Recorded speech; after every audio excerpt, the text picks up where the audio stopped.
दर्शकों को प्रणाम, नमस्कार, जय श्री कृष्ण। स्त्री का विचार, जन्म कुंडली में जीवन साथी का विचार किससे होता है? सप्तम भाव से होता है।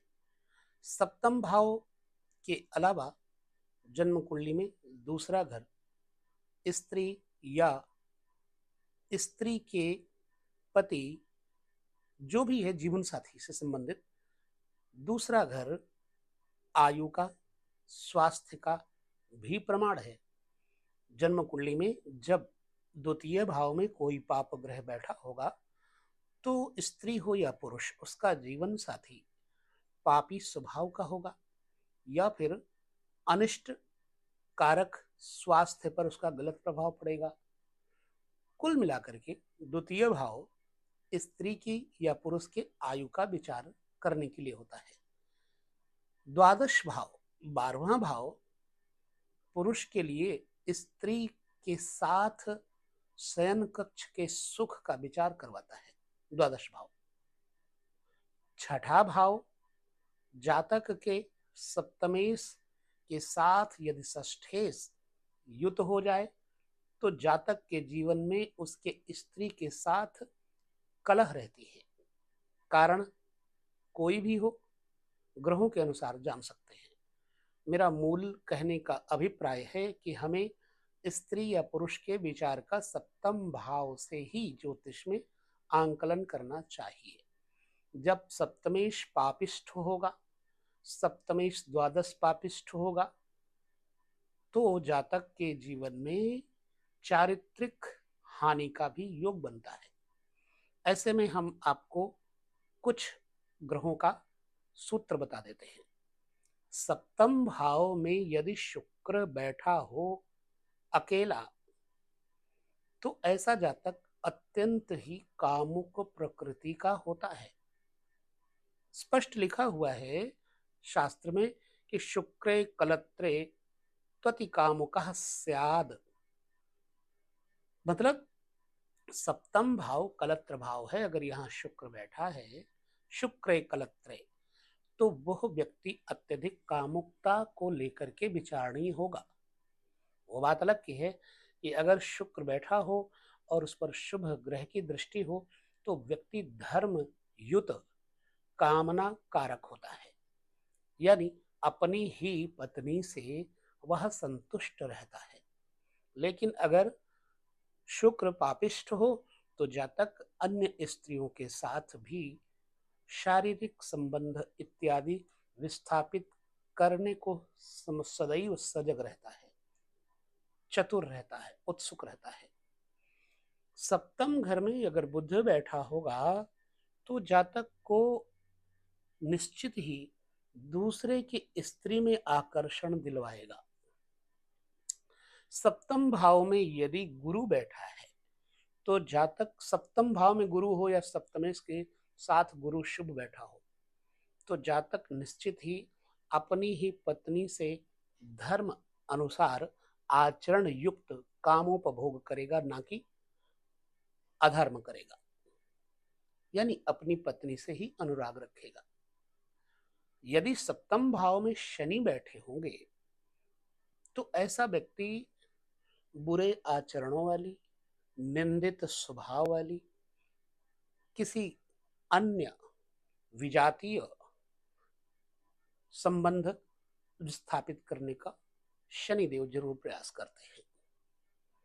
सप्तम में शनि होंगे तो, यदि सप्तम घर में मंगल बैठे होंगे तो ऐसा व्यक्ति एक नहीं अनेक स्त्रियों से संबंध बनाता है, कुल की बदनामी करवाता है। मैं पहले कह चुका हूं कि यदि बुरे ग्रह देख रहे होंगे तो ये जरूर होगा, यदि शुभ ग्रह देख रहे हैं तो अवसर ऐसा नहीं आएगा कि उसको कलंक मिले, अन्यथा कलंक दिलाएंगे। सप्तम भाव में यदि सूर्य बैठे होंगे तो ऐसा जातक अपने परिवार के प्रति समर्पित होता है और पत्नी से विशिष्ट प्रेम करने वाला होता है। सप्तम में यदि सप्तमेश और स्वयं खुद ही कोई भी, जैसे मान लो सप्तम भाव में वृश्चिक राशि है, वृश्चिक का स्वामी मंगल हो गया। तो सप्तम भाव में यदि मंगल ही बैठे हों खाली, फॉर एग्जाम्पल के लिए बताया, तो जातक सद्गुणी स्त्री का पति होता है या पत्नी। जीवन में सप्तम स्थान बड़ा महत्वपूर्ण होता है। इस प्रकार से आपको यह सूत्रात्मक विचार करना चाहिए। सप्तम भाव सप्तमेश, द्वितीय भाव द्वितीयेश, इनसे स्त्री के आयु का, स्त्री के सुख का विचार करना चाहिए। ठीक है, अब हम आगे और एक दो सूत्र आपको बता देते हैं। वीडियो बहुत बड़ा ना हो, लेकिन सप्तम भाव पर जब सूत्रों की बात आती है तो आपको इसका विषय जरूर ग्रहण करना चाहिए। अब हम एक दो एग्जाम्पल आपको दे देते हैं। शास्त्र कहता है, जातः परस्त्री सुरतः कुमार्गी, शुभेक्षिताश्चेन्न तथा भवेच्छ। मतलब लग्ना रिपौ पापयुतो भवेताम, जातः परस्त्रीषु रतः कुमार्गी। अन्यथा मत लीजिएगा, समझिएगा। जीवन में सफेद कपड़े पर दाग छोटा सा भी हो तो बहुत लगता है। इसलिए हम इस स्त्री और पुरुष के व्यभिचार के विषय की चर्चा प्रायः आपको दिया करते हैं। मेरा मंतव्य दूसरा है। तो जन्म कुंडली में दूसरे, छठे और सातवें, दूसरा घर, छठा घर और सातवां घर, इन भावों के स्वामी अगर शुक्र के सहित बैठे हों और इन पर पाप ग्रह, शत्रु ग्रह देखते हो और पाप युक्त होकर के दूसरे घर का मालिक, छठे घर का स्वामी और सप्तम घर का स्वामी लगन में बैठा हो, तो निश्चित ही ऐसा व्यक्ति पर पुरुष या पर स्त्री, यानी स्त्री है तो पर पुरुष और पुरुष है तो पर स्त्री गामी से संबंध अवश्य ही करता है। हाँ, यदि इन पर शुभ दृष्टि है तो यह फल कम हो जाता है, पर कहीं ना कहीं जातक को कलंक तो जरूर देता है। पहले घर का, छठे घर का स्वामी भावेश अगर पाप युक्त होकर के सप्तम भाव में बैठे हो, लग्न का स्वामी और छठे घर का स्वामी पाप युक्त होकर के सप्तम में बैठे हो, या फिर पाप युक्त शनि बैठा हो और सप्तमेश द्वितीय भाव में गया हो, तो इन दोनों योगों में व्यक्ति, स्त्री हो या पुरुष, परगामी होता है। पर पुरुष या पर स्त्री।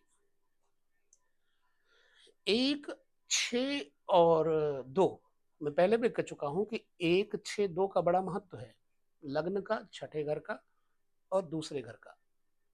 लग्न में बैठा हुआ ग्रह स्वयं जातक होता है। लग्नेश को जब कोई ग्रह दोषी बनाएगा तो निश्चित ही यह दोष सारे आएंगे। छठे घर का स्वामी भी स्त्री से ठीक 12वें घर पड़ जाता है। छठा घर, पुरुष हो या स्त्री, छठा घर सबके लिए अपने जीवन साथी से 12वां होता है। 12वां घर बड़ा महत्वपूर्ण होता है। और द्वितीय घर, यदि 1, 2 और 6 यानी लग्न, द्वितीय भाव और छठा भाव पाप युक्त होकर के सप्तम स्थान में बैठा हो, तो निश्चित ही ऐसा व्यक्ति परगामी होता है। यह हमारे शास्त्रों का कथन है। सप्तमेश अगर राहु केतु के साथ बैठा हो या देखता हो, सप्तमेश को राहु केतु, मतलब पाप दृष्ट हो। सप्तमेश यदि राहु केतु से युक्त हो करके पाप दृष्ट भी हो, दूसरे, 7वें और 10वें भावेश जो दसम भाव का स्वामी हो या फिर दसम भाव में हो, 2 यानी दूसरा घर, 7वां घर और 10वां घर, भावेशों में से कोई भी चतुर्थ भाव में हो जाए तो भी व्यक्ति पर स्त्रीगामी या स्त्री पर पुरुषगामी होती है। लिखा है सूत्र, सराहु केतौ यदि दारनाथे पापेक्षिते च व्यभिचार योगः कर्मेश वित्ते सकलत्रनाथा मानस्थिता जार मुदार हंति। अब ये आपको अपने कुंडली में देखना है। हालांकि कोई बिरले एक ऐसा होता है जिसपे ये कलंक न लगा हो। ये संसार माया है, माया की कोठरी, यानी उसमें कोई आएगा तो उसे माया जरूर टच करेगी। जैसे काजल की कोठरी में कैसो हु सयानो होए, काजल की एक लीक लागी है सो लागी है। ऐसे ही अगर हम इस माया रूपी नगर में हैं तो हमें ये कालिख ना लगे, इसके लिए हमें गुरु और आचार्य माता पिता के संरक्षण में अधिकतर रहकर साधु संगति की बहुत जरूरत होती है, ताकि हम इन कलंकों से मुक्त होकर परम पद मोक्ष पद की तरफ जाने में कोई रुकावट ना हो। क्योंकि चरित्र पर और चित्त पर जितनी स्वच्छता होगी उतना ही जीवन का अंतिम क्षण सुखद आनंदप्रद होगा। तो इसलिए हम यह योग आपसे बार बार बताते हैं, ढूंढ करके बताते हैं। और हमने कई लोगों के जीवन में ऐसी घटनाएं देखी हैं, सावधानी करने के लिए उनको पहले बोल भी दिया था, लेकिन बाद में जो लिखा होता है वो कर रहता है। तो अब ये सप्तम भाव को लेकर के जो हमने आपके साथ चर्चा की, उसे आपको समझना अच्छी तरह से चाहिए। सप्तम भाव से पति पत्नी का विचार किया जाता है, सप्तम भाव से व्यापार का, बिजनेस का, व्यापार का विचार किया जाता है, और परदेश गमन के लिए भी विचार किया जाता है, यात्राओं का विचार भी किया जाता है, और भी बहुत सारे विषय हैं। चोरी इत्यादि का भी पता यहाँ से लगता है, चोरी गए हुए धन का भी पता लगता है। तो बस चोर कौन है इसके बारे में भी छठे सप्तम घर बता देता है। तो इतना विषय आपके सामने मैंने जो दिया, आशा करते हैं कि समझ में आया होगा। पुनः छोटे वीडियो में अगली बार पुनः साथ में कुछ और विषय लेकर आपके साथ बांटेंगे। तब तक नमस्कार, जय श्री कृष्णा, प्रणाम।